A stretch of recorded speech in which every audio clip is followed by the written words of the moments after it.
Unlike most transformational systems, the Alexander technique is a system of reduction, of subtraction, taking away things that we're doing unnecessarily that get in our way, add to body tension, compression, pain, needless postures, like, oh, I need to stand up straight, or I need to look happy, like force a grin.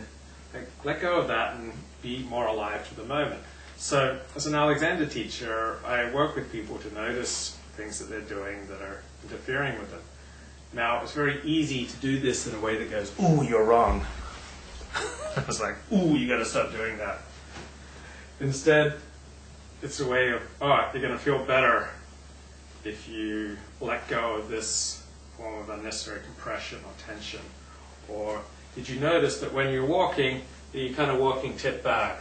A lot of people, like when they're like this, they think they're actually tipping forward when they're walking, but actually they're tipping back.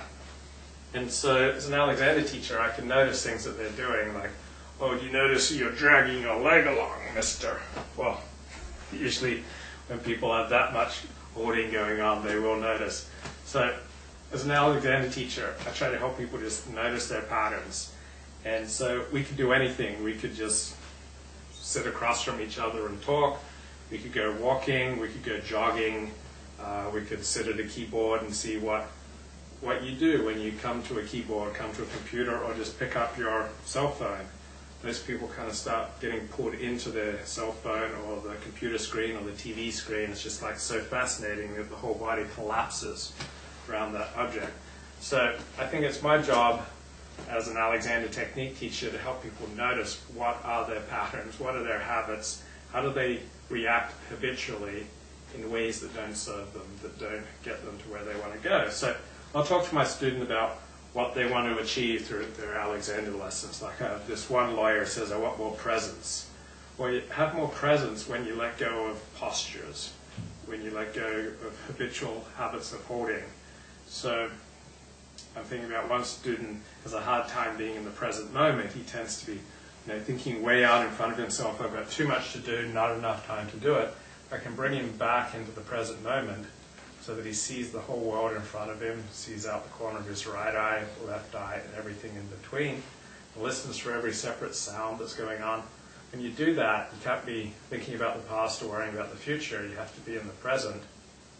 When you're in the present, you're much more likely to have presence because you're there in the moment and you're able to react to what's going on in ways that serve you. So generally speaking, living in reaction, automatic reflexes, that's not going to serve you. It's not going to create the life that you want. But if you can live in response, where you see the stimulus, and then you act in ways that advance your interests, act in ways that benefit you, then you're not living in habitual reaction, but you're more living in response, which is a much happier place to be.